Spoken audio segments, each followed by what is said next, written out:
बिस्मिल्लाहिर्रहमानिर्रहीम अल्हम्दुलिल्लाहि रब्बिल आलमीन वस्सलातु वस्सलामु अला सय्यदिल अंबिया वल मुरसलीन अल्लाहुम्मा सल्ली अला सय्यदिना व मौलाना मुहम्मद व अहले बैत सय्यदिना व मौलाना मुहम्मद व बारक वसल्लम वसल्लि अलैहि। प्यारे भाईओ, इस वीडियो में तुसी आखिर तक देखना है, मुकम्मल देखना है। चैनल नू सबसक्राइब भी करना है, लाइक भी करना है, सदके जारिए समझ के इसनू शेयर भी करना है। मेरे प्यारे भाईओ, 14 अगस्त 1947 सब हजरात नू इस गल दा बखूबी इलम है कि साडा पाकिस्तान मार्ज़ वजूद के अंदर आया और असी अल्लाह ही खालके कायनात दी बारगाह दे अंदर ये दुआ करने कि अल्लाह पाक मेरे इस पाकिस्तान नू हमेशा आबाद रखे, हमेशा खुश रखे, हमेशा शाद रखे, जालम दी जुल्मीयत कोलों और हासदीन दे हसद कोलों और शरीरां दे शर कोलों इस पाकिस्तान दी अल्लाह पाक हिफाजत फरमाए। और मैं अपनी तरफों तमाम दोस्त अहबाब मेरे चैनल दे नाल जिहड़े मुनसलिक ने, अल्लाह पाक सब दी हिफाजत फरमाए। और मैं उन्होंने जश्न आज़ादी मुबारक पेश करना वा और अल्लाह खालके कायनात दी बारगाह दे अंदर दुआ करना कि अल्लाह पाक सानू मुल्क पाकिस्तान दी मिल के हिफाजत करन दी तौफीक अता फरमाए। एक और दुआ सुन लो, जिन्ना लोगों ने पाकिस्तान नू बनाया, कुर्बानियाँ दित्तियां, अल्लाह पाक उन्हां दी कामिल बख्शी फरमाए और अल्लाह पाक उन्हां नू शहादत दा दर्जा अता फरमाए और अल्लाह पाक उन्हां दियां कुर्बानियां दा सदका इस पाकिस्तान दी हिफाजत फरमाए। इहदे विच रहन वाले बच्चे नू अल्लाह पाक मजीद खुशियाँ अता फरमाए। और जिन्ना लोगों ने इस पाकिस्तान नू बचाया, यानी कि औलिया इकराम ने इस पाकिस्तान नू बचाया और मदद की, बनाने विच भी मदद की, बचाने विच भी मदद की। उन्हां दे विच नामवर जिहड़े ने मतलब औलिया इकराम दे नाम भी आउंदे ने। असी उन्हां दी बारगाह दे अंदर भी खराजे तहसीन पेश करने खराजे तहसीन पेश करने अदब के दायरे च रह के अल्लाह पाक उन्हां दा सदका इस मुल्क पाकिस्तान दी हिफाजत फरमाए और मदीने वाले मुस्तफ़ा अलैहि सलातो वसलाम दा सदका इस मुल्क पाकिस्तान दी अल्लाह पाक हिफाजत फरमाए। दोस्तों, जश्न आज़ादी मुबारक दा मकसद ये नहीं कि तुसी अपने बच्चियां नू पैसे दिओ और बच्चे तुहाडे जाके वाजे लिया के अपने हमसायां नू, किसी बीमार नू और अपने रिश्तेदारां नू तंग करन या उन्हां दे छत्तां ते चढ़ के ये वाजे वजान। मेरे प्यारे भाईओ, असल जश्न आज़ादी मुबारक दा असल मकसद ये वे तुसी किसी मुसलमान ज़रूरत पूरी कर देवो, किसी दे औखे वेले कम आ जाओ, किसी दी परेशानी नू दूर कर दे, किसी दी परेशानी कोलों उसनू आज़ाद कर देवो। असल जश्न आज़ादी का मतलब ये वे, लेकिन असां लोकां गलत ले लिया है ना।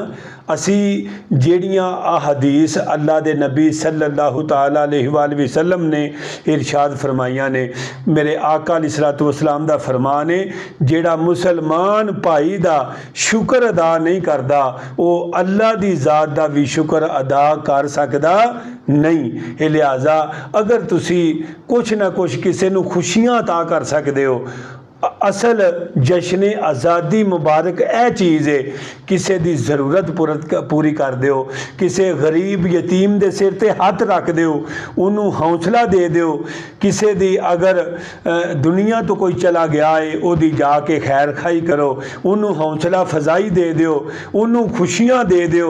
असल जश्न आज़ादी मुबारक दा असल मकसद यही है प्यारे भाईओ, अपने हमसायां नाल अच्छा सलूक करो, अपने रिश्तेदार नाल अच्छा सलूक करो और लोकां वास्ते रहम दी दुआ करो और यानी कि आफियत दी दुआ करो और मुल्क पाकिस्तान वास्ते दुआ करो। या अल्लाह, जेड़े इस मुल्क पाकिस्तान दे दुश्मन ने उन्होंने नेस्तो नाबूद फरमा दे और अल्लाह जेड़े पाकिस्तान दे खैर खां ने उन्होंने आबाद कर दे, उन्होंने खुश कर दे, उन्हों दी हर एक ज़रूरत जिहड़ी है बिल्कुल आसानी कर दे कि उन्हों दी ज़रूरत पूरी हो जाए। जाए। मेरे प्यारे भाइयों, असल मकसद है ये वे कि जिस तरह दीन इस्लाम खैर खाई का नाम है, इस तरह अपने मुल्क पाकिस्तान वास्ते हिफाजत की दुआ की जाए। और मेरे प्यारे भाइयों, असल चीज़ ये वे कि किसी का मुश्किल वक्त जेड़ा है वो गुजार दिता जाए।